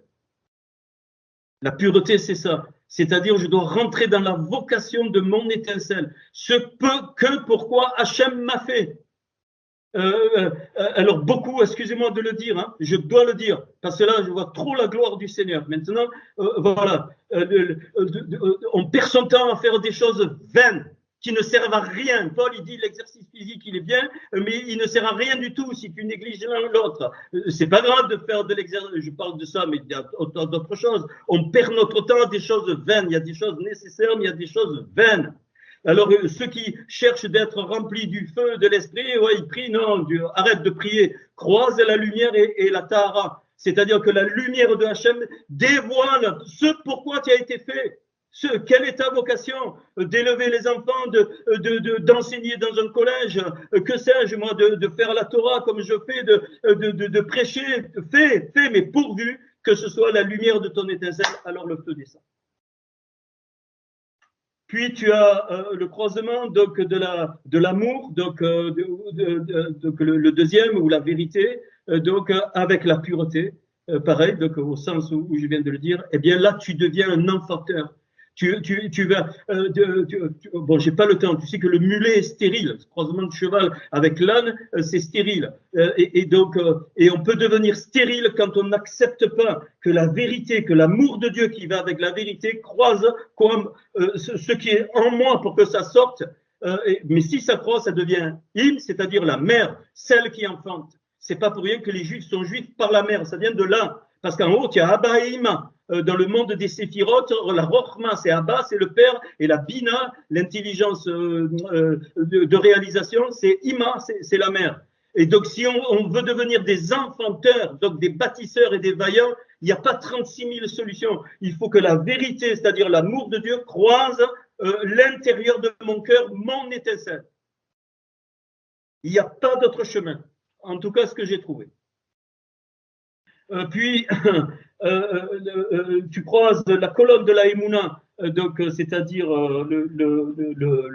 la Emouna, hein, le Eman, ou donc que Dieu est esprit, donc l'esprit de Dieu, donc avec la pureté, c'est-à-dire, alors là, tu vas comprendre que tu appartiens à un corps qui est représenté par quoi? Par le Yud et le Aleph. Le Yud, c'est la semence qui développe la pensée Aleph du monde d'Atsilut. Et c'est pour ça que Yod et ça fait 11, et qu'on dit que symboliquement, il y a 11 étincelles de sainteté qui sont descendues dans notre monde. Enfin, il y en a 288, mais on parle des 11 étincelles de sainteté de bien et 11 étincelles de mal. La somme des deux font les 22 chromosomes, c'est-à-dire les 22 lettres. Donc là, c'est le peuple choisi par Hachem, qui est juste au-dessous des Goïms, c'est-à-dire la mer, et les deux sont importants. Lui, le Yod et le I représentent l'œil, et au-dessus, le Yud et le même représentent l'iris, et donc c'est pour ça qu'il y aura la réparation, ce qu'on appelle l'œil de Dieu. Ok, la troisième ligne qui est le premier Adam, eh bien c'est le croisement de la lumière, donc avec le trône céleste, Adam Shor, le prince, donc celui qui est prince. Donc ça va être l'incarnation de Yeshua le Mashiach. Cette troisième ligne. Alors, on y a accès, mais il n'y a que le Mashiach qui l'accomplit là. Donc, la principauté, donc avec toute l'autorité qui va avec, c'est le Shor. Puis le même et le Rinch, alors j'ai fait une erreur, c'est Ram. Rinch et même, c'est copié-collé. À la place du Shin, vous mettez le Resh, hein, que vous croisez, c'est Ram. Ça veut dire ce qui est élevé, ce qui est haut placé, comme Aaron. Ce qu'on ne peut attraper par les choses de l'homme, par la sagesse de l'homme. Donc ça concerne aussi Yeshua, notre Seigneur en tant que premier Adam qui est venu pour mourir. Et puis la Emouna, le Resh et le Yud, c'est-à-dire voir le croisement de l'Esprit de Dieu avec le premier Adam, ça va nous donner de voir comme lui il voit, c'est le mot. Puis le dernier demande un petit peu de... non, pas trop, mais il faut les valeurs. Donc, c'est le croisement avec le tzadé. Le tzadé, vous voyez, c'est la forme d'un arbre. C'est pour ça que la Torah dit que l'homme est un arbre et que notre Seigneur est mort sur la bois, sur l'arbre. Il est mort sur le bois. C'est vous voyez la forme, les deux qui montent donc vers le haut. Ça, c'est le tzadé. Et qui représente aussi la chute, c'est-à-dire cette tige qui descend en bas et qui va entraîner l'homme et la femme vers notre monde. C'est pour ça qu'il y a les deux en haut. Alors, ici, il n'y a aucune signification du Shin Tzadé, du même Tzadé et du Yud Tzadé, mais le Tzadé fait 90 et donc il fait la valeur de Maï, au 90, ou la royauté, ou les eaux, c'est pareil. Donc tu obtiens Shamaïm, c'est-à-dire la lumière du second Adam, c'est les cieux. C'est pour ça qu'il a été couronné de gloire. Là, on est au niveau de la couronne. Il a été couronné de gloire après la résurrection. Puis la deuxième colonne, ça va être donc le même et le tzadé, c'est-à-dire le même Maïm. Même Maïm, c'est-à-dire de la royauté, plutôt. Même Maïm, ça fait 130 la valeur, pardon, et ça fait Akissé à Kavod. Akissé à Kavod, c'est la valeur numérique de la croix. Valeur numérique de la croix, c'est la deuxième colonne, c'est-à-dire la vérité qui croise le second Adam, c'est la croix. Pas de souci. Et la dernière, donc le Yud Tzadé, donc qui va donner Yemaim, c'est-à-dire les jours. Quand on dit comme ça, Yemaim ou Yemim, les jours, c'est les jours de la fin, c'est-à-dire ça symbolise son retour. Ce petit truc, tout ça, c'est dans les deux premiers mots du premier verset qui englobent tous les 7 jours, et ainsi de suite. Après, ça va à l'infini, bon, on ne trouve pas. C'est pas possible, c'est trop. Évidemment, c'est divin. Alors, alors, je vous ai mis les anciens fichiers, mais celui-là, le dernier, donc vous l'avez pas. Alors, il y a un passage. Donc, il y a un passage très particulier. Alors, voilà, pour que je vous vois un petit peu, un passage très particulier de la tour de Babel. On entend, ok. Donc, ce passage de la tour de Babel en Genèse 11, qu'est-ce qu'il est dit? Il est dit, donc, vénissez Répha, laissez Répha. Et très particulier, si je traduis le mot à mot, alors, Saraf, c'est des langues de feu. Et ils disent, et que nous brûlions au lieu brûlant. Traduit mot à mot, et que nous brûlions au lieu brûlant. Et ils disent qu'ils prennent Laban, donc l'argile, et qu'ils en font des évents. Donc l'argile Laban, c'est exactement la même lettre que Laban qui représente Satan, Laban qui s'est opposé à Jacob. Peu importe, donc là il faut un faux. Mais alors, ce que je vais vous faire comprendre, c'est qu'ils vont utiliser. Alors, j'y vais. J'ai pas eu le temps de vous le mettre sur Excel, mais bon, même ça, ça fait trop. Alors, il nous est dit, donc, ils vont construire une tour, donc une migdole, mais c'est fou, dont la tête touche au ciel. Dont la tête touche au ciel. Alors là, vous voyez ce que ça veut dire, hein?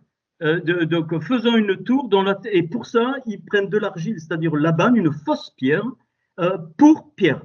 Les évents pour vraie pierre. Donc déjà, ils prennent une fausse pierre. C'est-à-dire que, et qu'est-ce qu'ils ont? Ils ont, alors il nous est dit, et donc, ils ont un langage errat. C'est-à-dire, ils ont alors un lachon errat. C'est-à-dire, c'est exprimé comme ça, donc une langue errat plurielle.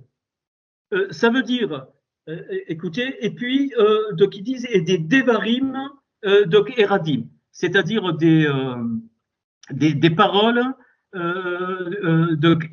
eradim, c'est-à-dire qui forment des unités.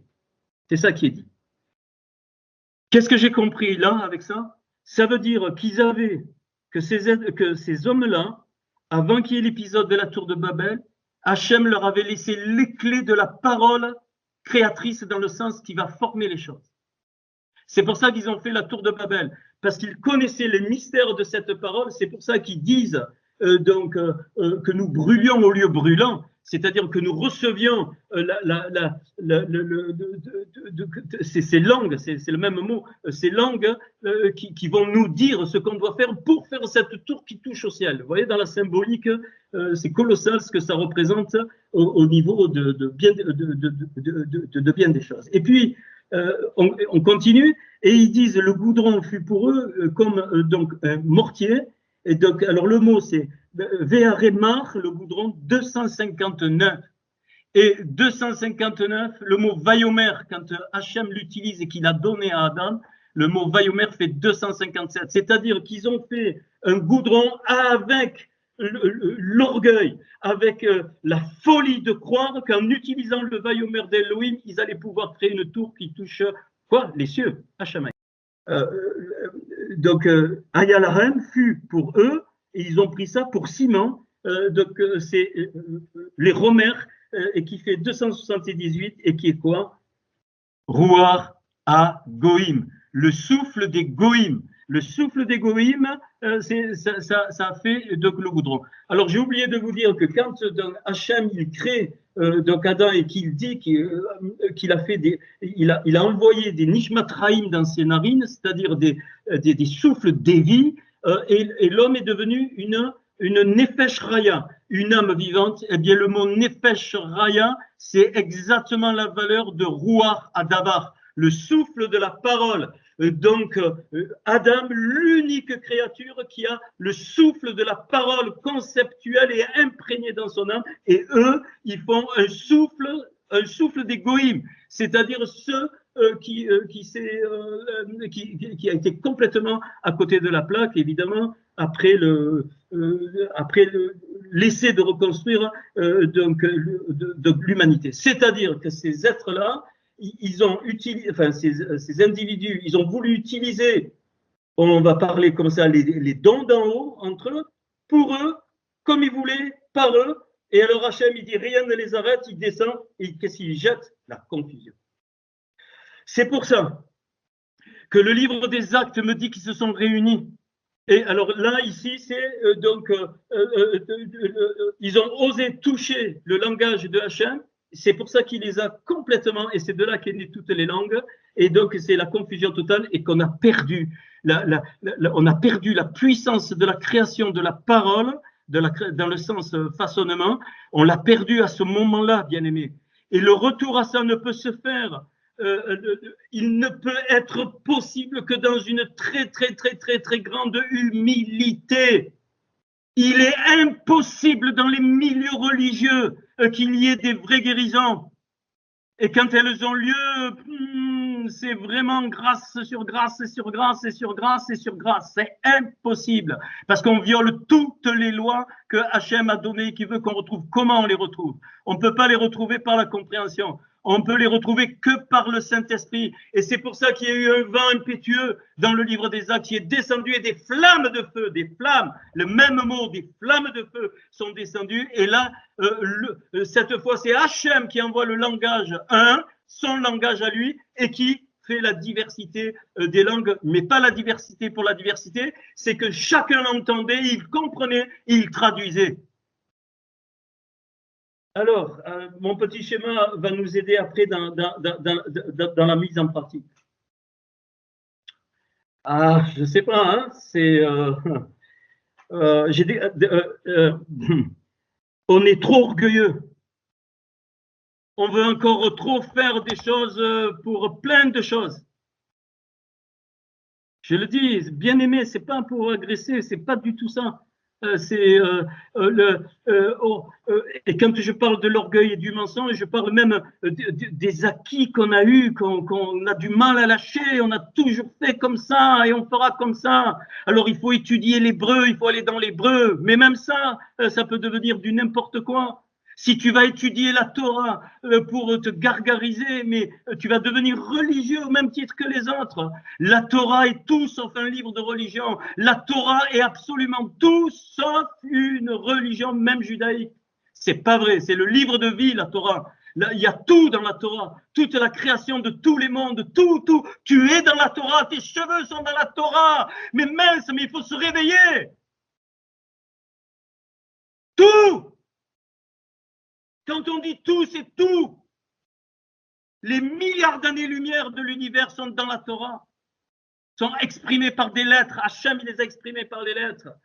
Alors tu imagines dans quel niveau que les êtres humains sont arrivés, et notre monde nous le montre. Pourquoi le monde il va comme ça? Parce que ceux qui auraient dû être le sel de la terre, ils sont devenus des apostates totales. Les responsables sont des apostates, ils sont des menteurs. Je les dénonce. Et si vraiment ils sont dans la vérité, alors ils vont, pour Hachem, pour la gloire de Hachem, ils vont fermer toutes les structures religieuses. Je ne parle pas du physique, je parle dans le cœur, je parle des acquis. Et même le mot doctrine est une infamie. Il faut absolument retrouver le langage de Hachem. Et ce qui est en train d'être dit. Alors, je suis juif messianique, je suis messianique, la mode d'Israël, les parfums, les machins, la terre d'Israël, après la mode, les adventistes, je sais moi combien il y a eu de dénominations, puis d'autres, ils se convertissent au judaïsme, et même le judaïsme peut devenir religieux. Non. Pourquoi? Parce que avant la chute, Adam, il avait la connaissance des 4 mondes et il avait le davar. Il avait le davar de Dieu, Vayomer, Vayomer, Vayomer. Il a nommé, il a créé pas lui, mais il a donné forme à ce qui était créé par Hachem. Et pourquoi il n'y a plus de guérison? Pourquoi les dons ne sont pas réellement manifestés? Parce que ça a disparu. Mais écoute bien, je crois que c'est un temps magnifique. Et c'est pour ça que je suis convaincu qu'on est rentré dans l'ère du retour du Seigneur. Parce que le prophète Daniel dit qu'au temps de la fin, la connaissance augmentera, la date augmentera, pas l'emmagasinement des informations et des copies de messages sur Internet pour les reprêcher après. Personnellement, là, vous ne trouverez pas ça sur Internet. Et s'il y en a qui essaient de trouver, c'est que tu es un soupçonneux. Et excuse-moi, tu es un orgueilleux parce que tu n'as rien. Parce que si tu avais quelque chose, tu n'essaierais pas d'aller vérifier si je vais sur Internet. Je ne sais pas pourquoi je dis ça. Et ça sort. C'est pas une copie, hein. Ça, c'est pas une copie, bien aimé. Voilà, c'est des heures et des heures. Et même s'il y a des erreurs dedans, et alors? Pourquoi je me mets en colère comme ça? Parce que c'est à cause de ça que l'Église est devenue apostate. C'est à cause des copies. C'est à cause de la perte de l'identité. C'est à cause de ces trucs. Nous, on sait, on va prier, on va proclamer. Je vais t'imposer les mains pour le baptême du Saint-Esprit, puis il n'y a rien du tout. Mais qu'est-ce que tu me racontes? Qu'est-ce que vous me racontez? Le baptême d'esprit, le baptême de feu, tout ça, ça vient dans ce on va le voir, on va le voir. Alors, regarde, d'un coup, ça me vient. Yaakov avait compris ce langage. Yaakov avait compris le langage de la Kéter. Pourquoi? Mais rappelle-toi, justement, avec l'épisode de Laban, et quand il va partir, et Laban il lui dit, mais non, mais écoute, reste, alors Yaakov, j'aime ce passage, c'est le seul endroit où il y a ça. Il lui dit à Laban, quand ils font, vous savez, quand ils discutent, là ça c'est l'histoire, quand ils discutent, il lui dit, oui, les brebis, les machins, mais c'est moi, tu comprends, ça c'est Laban, c'est la figure de Satan, c'est ce que Satan fait dans les milieux religieux, et même dans tout, dans l'exercice des dons, tout ça, on va y venir, bien aimé, parce que c'est pas parce qu'il y a ça qu'il faut s'en priver et qu'il ne faut pas retourner à la racine des choses. Et alors là, ça va marcher. Là, Hachem, il va être glorifié. Qu'est-ce qu'il lui dit? Il lui dit, mais tu veux un salaire? Prends le salaire. Jacob, il dit, non, l'eau. Et une seule fois, j'ai regardé avec mon programme dans tout le Tanakh, ça n'existe pas. Il n'y a que là que cette expression est employée. Quand Yaakov, il s'en va, et il lui dit, Meouma, rien de rien, même pas rien, je prends de toi. Un peu comme Abraham, quand il a dit, mais c'était le roi de Sodome. Qu'est-ce que ça veut dire? Ça veut dire que la réalité de ce qui sort de nous ne peut venir que de Hachem. Laban y voyait, vous savez, quand quelqu'un, même dans une entreprise, j'ai appris ça par mon ami Pierre, quelqu'un, il fait fructifier l'entreprise, que ça marche bien, qu'il est béni, qu'il bénit l'entreprise, il m'a expliqué, et ça correspond à ça, très souvent, le patron, on le soupçonne, c'est pas possible, qu'il soit autant béni, il doit voler, il doit… Pareil là, une richesse comme ça, c'est pas possible, non, ça peut pas venir de lui, comme le Seigneur. C'est ce que Laban pensait de Jacob, c'est pas possible. Alors ils font le marché, il dit ok, je me tire. Il lui dit, et c'est à ce moment-là qu'il lui dit de Mehouma. Ma, c'est 45, c'est la valeur de Adam, et Mehou, c'est la valeur 47, 47, c'est la valeur de l'esprit. C'est-à-dire que Jacob, il comprend qu'il faut qu'il rentre dans le vaillomère de Elohim. Alors il lui dit ok, et vous connaissez le passage, et il écarte exprès tous les troupeaux très très très loin pour pas que Laban l'accuse d'avoir falsifié, ainsi de suite. Et qu'est-ce qu'il fait, bien aimé? Alors, on lit tout ce passage. Alors, déjà, les brebis tachetées, ça se dit Nicodème. C'est pour ça qu'il y a eu l'histoire de Nicodème dans Jean 3. Les brebis qui avaient l'œil. C'est Nicodème. Les brebis qui avaient l'œil de quoi? De Hachem, qui acceptaient la marque de Hachem pour prononcer son vaillomère, sa parole. C'est ça pourquoi il s'appelle Nicodème. Petit détail. Et qu'est-ce qu'il fait Jacob? Alors tu lis le texte. Qu'est-ce qu'il fait Jacob? Je vais t'expliquer après. On lit, il prend des branches de machin, il les pèle, il met devant les abreuvoirs. Non mais tu crois que en une nuit, le troupeau s'est multiplié. Tu crois que les brebis, elles ont accouché dans la nuit, elles sont tombées enceintes voilà. Et en fait, qu'est-ce qu'il a fait Jacob? Il avait compris qu'il avait, par le vaillomère, il avait pouvoir sur la matière, le végétal et l'animal. Et pour cela, en fait, je vous ai dit que peut-être certains, il a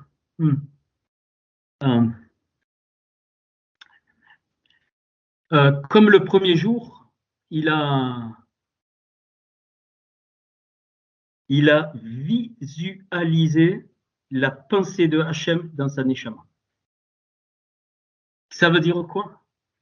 Ça veut dire que il ne bougera pas tant que la pensée de Hachem n'est pas devenue prophétie pour lui. Navi. Quelque chose qui n'existe pas, mais qui est Navi, qui va exister parce que je vois comme Hachem veut que je vois. Alors là, on rentre dans une dimension merveilleuse quand on la capte. Et donc, c'est le premier jour. Et c'est pour ça que vous allez voir que Paul me parle des dons, on y est là. Il me parle, bon, vous connaissez tous le passage, mais vu sous cet angle. Et donc, dans cette visualisation, il va y avoir donc la prophétie, c'est-à-dire la réception. Je deviens un vase qui reçoit la pensée de Hachem pour quelque chose de particulier, je ne bouge pas avant, et donc qui va être accompagné du discernement des souffles, et donc le discernement des esprits, discernement des souffles, et qui va être suivi de la… qui va être suivi de la diversité des langues. La prophétie, le discernement des souffles et la diversité des langues. C'est-à-dire que donc je me projette, pas je me projette, j'attends que la pensée de Hachem devienne lumière en moi dans un domaine bien particulier. Et alors là, cette fois, la prophétie, c'est-à-dire la déclaration de ce qui n'est pas encore, si elle doit être déclarée, elle doit être déclarée, mais avec le discernement des souffles. C'est-à-dire que quels sont les souffles qui vont être imbriqués à ce moment-là. Donc Jacob, il avait compris qu'il fallait ces trois souffles. Il fallait le bois, il fallait l'eau et il fallait les brebis. Et donc il n'a rien épargné parce qu'il a vu il a vu comme Hachem a vu. Donc il s'est projeté dans la Neshama, il s'est projeté pour recevoir la pensée de Hachem pour lui, pas toute la pensée de Hachem, c'est pas possible. Et c'est là, et je voudrais qu'on rentre dans cette dimension des dons qui est colossale. Et vous allez voir, ça va tout changer. Ça n'a rien à voir, pas la prophétie, le Seigneur me montre, si et là, ça suffit. Le nombre de paroles qui sont données dans des endroits, mais 99,999 de trucs, c'est poubelle, poubelle. Mais quoi, il t'a rien montré, le Seigneur, qu'est-ce que tu me racontes? Absolument rien. Bien sûr qu'il y en a un petit peu de temps en temps, parce qu'il n'y a pas tout le monde. Donc, Yaakov, il a vu donc la diversité des langues, les trois choses à faire. C'est ça que ça, il peut y en avoir plusieurs. C'est ça la diversité des langues. C'est-à-dire, quelle action je vais faire, qu'est-ce que je dois prendre. Là, il a attendu. Vous croyez qu'à une nuit, les brebis, elles ont enfanté à une nuit. Le lendemain, toutes les brebis sont devenues tachetées. Pourquoi? Parce qu'il a visualisé et il a donc obéi à ce qu'il a vu de la part de Hachem. Sans ça, tu ne peux rien faire. Si tu ne vois rien, ne bouge pas. Rien, même pas, tu n'exerces même pas les dons. Vraiment, je suis très sérieux. Il y a très longtemps que je voulais donner une partie de ce message, mais ce n'était pas mûr. Aujourd'hui, c'est mûr. Donc, je répète, la prophétie, c'est dans le tableau que je vous ai envoyé. Donc, le discernement des souffles et la diversité des langues. OK. Ça, il est dans le premier jour, la lumière. Et, tu dois voir la lumière qui descend de Hachem, donc la pensée. Sinon, tu ne bouges pas. C'est ça qui va lui permettre d'avoir la parole créatrice. Enfin, la parole qui façonne, hein, c'est pas créer. OK. Puis la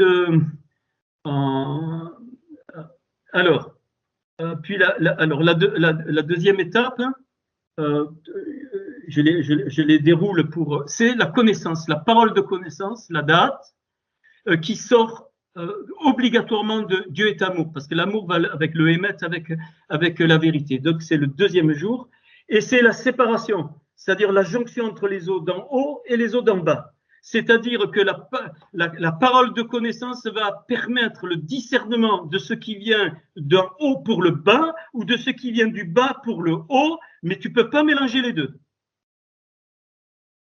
Tu ne peux pas mélanger ce que tu désires avec ce que Hachem désire. Ça ne peut partir que d'un côté vers l'autre. C'est pour ça que c'est une jonction. Donc ça, c'est la parole de connaissance. C'est pas ce qu'on a cru. La parole de connaissance, c'est ça. C'est-à-dire, c'est savoir ce qui vient d'en haut et ce qui vient d'en bas. Donc, je connais, j'ai la da'at. Et qu'est-ce que me dit la da'at? Ça veut dire, je me unis. La première fois où Adam et Ève se sont unis, c'est le mot da'at qui est utilisé. Ils se sont connus, c'est la da'at. Ils ont fait corps eux-mêmes. C'est-à-dire, après la visualisation, dans le bon sens du terme, que je viens de dire, alors une fois que tu discernes les eaux d'en haut et les eaux d'en bas par la connaissance, alors tu vas recevoir la sagesse et l'interprétation des langues que tu vas entendre. Si ça nécessite une interprétation, ça veut dire quoi? Tu vas comprendre le langage de ce qui t'est transmis, même si ce n'est pas une langue. C'est-à-dire ce que tu vas, des choses bizarres même, tu vas les recevoir, tu vas avoir donc la sagesse et tu vas avoir l'interprétation, c'est-à-dire tu sauras exactement ce qu'il faudra quoi proclamer ou ce qu'il faudra faire. C'est ça, la parole de connaissance donc qui est accompagnée de la sagesse et de l'interprétation des langues. Alors ça peut se faire dans le corps, mais dans l'ordre, comme dit Paul. C'est-à-dire pas dans l'ordre premièrement, deuxièmement, non, dans l'ordre de cette compréhension. Tu vois bien, ça n'a rien à voir avec ce qu'on a connu, ce qu'on a entendu. À partir de là, une fois que les eaux d'en haut des eaux d'en bas sont jointes et que tu fais corps maintenant, comment? Maintenant tu fais corps, c'est ça la prophétie. Tu fais corps, tu te connectes avec la parole de Hachem, là, qui va devenir vie. Alors à ce moment, tu passes à la troisième étape, c'est le troisième jour. Le troisième jour, et c'est l'action, c'est-à-dire Dieu est esprit, et là la clé c'est la Emouna, c'est pas je crois la Emouna, pas du tout, c'est là. Et donc avec la Emouna, tu vas faire ce que tu vas agir comme Hachem te dit. S'il faut que tu casses une table, tu casses la table. Je dis n'importe quoi. S'il faut que tu ailles enlever des pierres quelque part, tu vas enlever des pierres. Si tu dois jeter du parfum sur quelqu'un, tu jettes du parfum sur quelqu'un. Je dis exprès n'importe quoi. C'est-à-dire qu'il y a même des actes dans le monde physique qui ont une répercussion partout, qui ont une répercussion, mais à partir au moment où et à ce moment-là, tu rentres dans le Vayomer d'Elohim. Et au moment où tu es là, alors la chose, elle arrive. Peut-être pas instantanément, mais elle va se produire certainement, parce que ça, c'est la vraie dimension des dons. Et cette émouna-là, elle est accompagnée de la guérison et des miracles, mais pas forcément, nous on est axé sur le corps physique, pas du tout. La guérison et les miracles, ça peut être tout, absolument tout. C'est-à-dire, c'est quoi? C'est quelque chose où aucun homme ne pourrait intervenir avec sa science humaine, et à ce moment-là, ça intervient parce que tu as eu la visualisation, tu as partagé les eaux d'en haut et les eaux d'en bas, et maintenant tu agis suivant ce que tu as reçu, ce qu'a fait exactement Jacob, et à ce moment-là, la chose, donc, elle arrive, et c'est pour ça que j'ai mis dans le tableau, en haut, donc, la Emouna, la guérison et les miracles. Alors, la première dimension que j'ai appelée donc, la prophétie, eh bien sûr, c'est la pensée de Hachem. La deuxième dimension qui est la date, la connaissance, qui est au deuxième jour, c'est la parole. Et la troisième, donc on retrouve pensée, parole et action. Et la troisième qui est la Emouna, donc c'est l'action. Et c'est donc quand je deviens un canal de l'exercice de ces dons de Hachem, alors c'est pas les dons où on l'a entendu, c'est pas ça du tout. Les dons ici deviennent des clés qui sont révélées au fur et à mesure. Donc la prophétie, discernement des souffles et diversité des langues pour visualiser correctement la pensée de Hachem. La connaissance, la sagesse et l'interprétation des langues pour faire la séparation des eaux d'en haut et des eaux d'en bas, et puis aller d'un côté ou de l'autre, le mouvement. Et la troisième, c'est la mise en application, soit par la parole, soit proclamée, j'en sais rien, il peut y avoir des milliers de choses. Et c'est pour ça qu'il nous a demandé par rapport à ça d'exercer, de développer les fruits. Le fruit de l'esprit qui est en complément des dons, sinon ça ne marche pas. Et là, vous reprenez le croisement du tableau qu'on a fait, hein, donc la lumière et la sainteté qui nous amènent, voilà, ainsi de suite, ainsi de suite. Et évidemment, l'obéissance, ça c'est la première base de la première ligne. Eh bien, donc au don de prophétie, dans le sens où on l'a dit, dans cette visualisation, tous les prophètes ont visualisé pas, ils n'ont pas vu des images. C'est pour ça qu'ils ont reçu les rassons. Ils étaient disposés et ils ont vu la pensée, ils ont vu la voix. C'est écrit en toutes lettres, la pensée de Hachem, et carrément ils ont écrit, il n'y en aura plus. Hein, comme ça, l'écriture elle est très claire là-dessus. Les prophètes comme on a dans le Tanakh, il n'y en aura plus. Voilà. Eh bien, donc la prophétie est accompagnée de la maîtrise. De la maîtrise de soi, pas dans le sens, pas du tout, il faut se maîtriser, il faut être, c'est pas ça du tout. Ça veut dire maîtriser le discernement des souffles, savoir ce qui vient de Hachem, ce qui ne vient pas. La patience, qui veut dire porter les fardeaux, donc porter les fardeaux, parce que s'il y a cette action de vivante des dons, c'est parce qu'il y a des problèmes. Sinon, s'il n'y a pas de problème, il n'y a pas besoin. C'est évident. Donc, il y a la patience, ça veut dire porter les fardeaux. Et puis, évidemment, la bienveillance, c'est-à-dire donc être alerte, être très alerte sur ce qui se passe dans la visualisation. Une fois qu'on a reçu, après, on passe au niveau de la parole, de la connaissance, sagesse, interprétation des langues. Là, c'est accompagné forcément de l'amour, dans le sens... pas l'amour humain, s'il vous plaît, l'amour qui va avec la vérité. À un moment donné, tu dois faire mal à quelqu'un que tu aimes, parce que si tu lui dis la vérité, c'est une épée, tu perds son abcès, il n'y a rien à faire, il va avoir mal, mais il te remercie, enfin il te remerciera, j'en sais rien, mais l'amour fait mal. C'est évident, c'est d'une évidence, voilà. Et donc c'est accompagné du shalom, c'est-à-dire la plénitude, la paix, c'est le shalom, la plénitude, et une denrée qui se fait rare, la simra, c'est-à-dire l'affect joyeux, dans le sens, pas la joie charnelle qu'on connaît, l'esclafade de rire, non, ça c'est pas ça, mais la joie intérieure, cette shimra, c'est le même mot que la shekhinah, hein, la présence. Pourquoi? Parce que cet affect joyeux va permettre de bien discerner ce qui est en haut, ce qui est en bas, parce que ce n'est pas dans la tristesse que tu peux voir les choses correctement. Et puis la dernière action, vous l'avez compris, donc c'est le fruit donc, de la foi, la émouna, c'est-à-dire la confiance.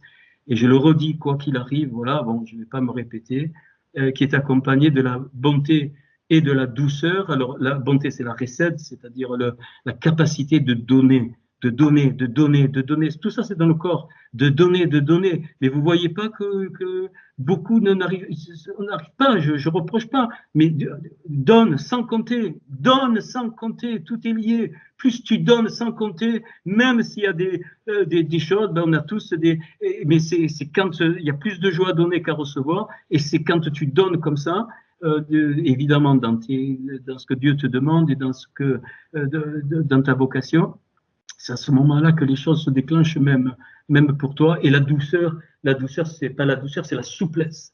La Hémouna demande une souplesse. L'homme forme des projets, mais toute décision vient de Hachem. Des fois, moi, ça nous est arrivé avec Isa, on peut vous raconter des peu de... Bon, c'est plus le cas maintenant, mais voilà, des fois on pense quelque chose, et bien non, c'est pas ça, c'est autre chose. Pourquoi? Parce qu'il y a plein de conditions. Mais bon, on n'est pas dans ce registre. À ce moment-là, écoute bien, ta parole, elle devient créatrice. C'est pour ça que tu n'as jamais posé la question, qu'est-ce qu'il a voulu dire le Seigneur? Dis à cette montagne, jette-toi, elle se jette. Quoi? Vas-y, fais-le. Si c'est ce que tu crois. C'est pas ça qu'il a dit. Il donne ce principe. Il est en train de dire, il parle de la montagne c'est la parole. Ah, c'est le même, hein, c'est la lumière, c'est la parole. Et c'est pour ça qu'il est dit de monter sur la montagne comme Moshe, il montait. Pourquoi? Pour monter dans les mondes.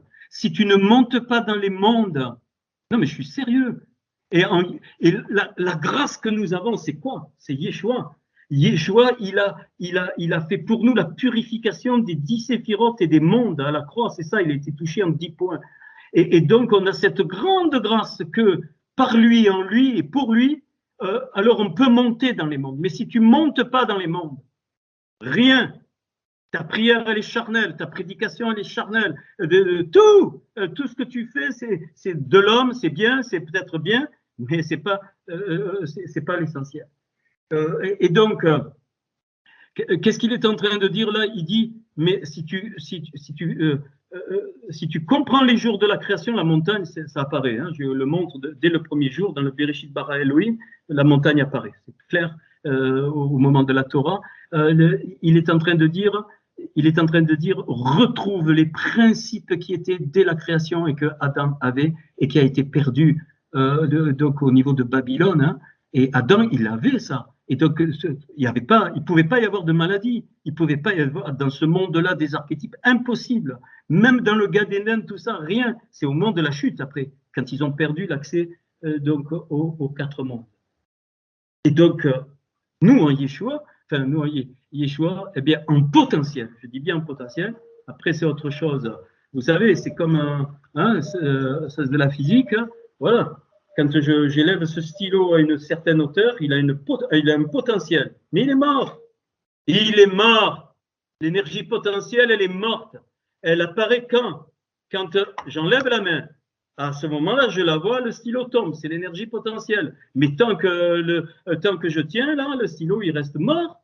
C'est Jean 15, vous le lirez, avec ce que j'ai eu là-dessus, quand le Seigneur il dit, hein, si vous demeurez en moi et que je demeure en vous, tu peux demeurer en Yeshua et être mort.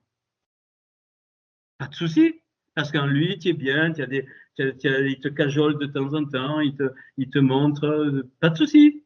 Mais la sève du cep, elle passe pas. Elle passe pas. Elle passe pas. Et puis, il dit, conditions nécessaires et suffisantes, là, c'est des mathématiques. C'est tout.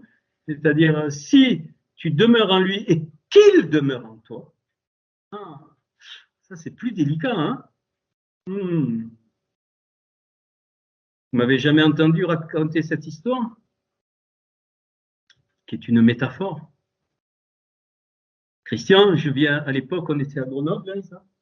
Christian, c'est le Seigneur, hein, qui parle. Je viens manger chez toi le gratin dauphinois. Alors, qu'est-ce qu'on fait? On se prépare. On met du pit dans les toilettes. On dégraisse. Tu te rends compte, le Seigneur, il vient chez nous. On passe au Karcher sur tous les sœurs, hein, et sont très sensibles à l'esprit de Yeshua, le Zem Yeshua, peut-être plus que les hommes, j'en sais rien, je dis ça un peu. Tu te rends compte, Isa, le Seigneur, il vient. Pile à l'heure. Il est pile à l'heure, le Seigneur. Toujours. Et il rentre. Seigneur, vite, vite, vite, Isa. Vous savez comme a fait Abraham, il dit à Sarah, vite, vite, va apprêter le veau. Il y a les anges, il y a les 3 anges, il faut qu'ils bouffent les pieds, là, tout, voilà. Ok. Vas-y, Seigneur, vas-y. Alors on mange, super, un bon vin, un vin du royaume, évidemment, meilleur qu'un Pétrus. Enfin, j'ai jamais goûté de Pétrus, c'est trop cher. Un jour peut-être, Seigneur, mais je m'en fous totalement. Ah, ok, c'était bon, super, Christian Isa. Tu peux voir la chambre de Priscilla? Mais bien sûr, Seigneur, va. Alors Isa, tout, il y a des dentelles, il y a les poupées, les machins. Ouais. Et la chambre de Samuel, Seigneur, tu sais, il connaît par cœur, alors il y a des ballons de basket, il y a des chaussettes un peu en l'air, mais enfin, on les a rangées, vas-y, ça sent bon, c'est bon. Brut pour homme, enfin, le parfum brut pour homme, formel. Et puis, Seigneur, tu vas passer aux toilettes, oui, vas-y, c'est bon, on a tout, c'est bon, ça sent bon, ok. Salle de bain, puis on arrive au salon, ah Seigneur, tu restes là, tu mets les pieds, là, tu te reposes, Seigneur. Rappelle-toi, Seigneur, la prostituée qui, avec ses cheveux, ben, on fait pareil, on va te parfumer. Non. Dis-moi, dans ta maison, tu n'as pas une cave? Seigneur, surtout pas la cave. Pourquoi? Il y a des toiles d'araignée. Il y a des vieilles bouteilles de bière. Il y a des vieux cornets de joint. Il y a, je dis n'importe quoi, il y a... Ah! Surtout pas, Seigneur! S'il demeurait en Yeshua et que lui demeure en nous, pour nous bouleverser, c'est ce que j'ai dit à la bien-aimée que j'ai eue au téléphone, je ne sais pas qui c'est, là, nouveau, bouleverser littéralement. Et est-ce que vous êtes prêts à dégager les Saintes Seines, à prendre les nappes blanches et les calices catholiques, dégager, parce que la Sainte Seine, ce n'est pas un rituel. Dégager les dîmes, conneries, lamentables, démoniaques. Je peux vous le prouver quand vous voulez. Dégager tous les rituels, les cultes. Où vous avez vu, vous, qu'on fait un culte au Seigneur? Où ça existe? Montrez-moi dans l'Écriture. Quand Romains 12, quand Paul il me parle du culte, il me dit, voilà, le culte qui est raisonnable, c'est de devenir un sacrifice vivant, ainsi de suite, ainsi de suite, ainsi de suite. Les annonces, l'école du dimanche, enfin, bon, je critique pas, je donne le reflet de l'absurdité des choses. C'est pas ça la vie avec le Seigneur. Alors, tu sais ce que c'est manger le pain? C'est pas faire un rituel, mais c'est lamentable. C'est lamentable. Vous verrez ça dans Jean 6. Dans Jean 6, c'est avoir la émouna en lui, c'est venir à lui manger le pain.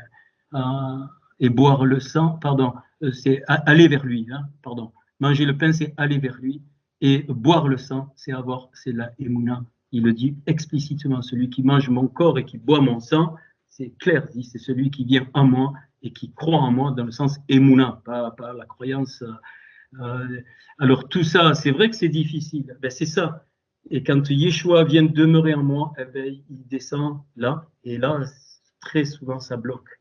Ça bloque pour des points de vue, toutes sortes de choses, peu importe, les bouchons, on en a parlé, les toumas et les clipotes. Mais ce que je vous ai donné ce soir au niveau des dons, il faut commencer à le mettre en pratique. C'est-à-dire, on arrête tout, dans le sens, toutes nos pratiques, tout ça, et on visualise. La pensée, là, vous prenez le petit tableau que je vous ai envoyé, et quelle est ta pensée, Hachem? Et on se tait. Au bout d'un moment, tu vas voir si ça va pas venir, tranquille. Puis si ça vient pas, ça vient pas. C'est pas grave. Et après, ainsi de suite, et, ce que je vous ai donné ce soir. Et à ce moment-là, la parole, elle devient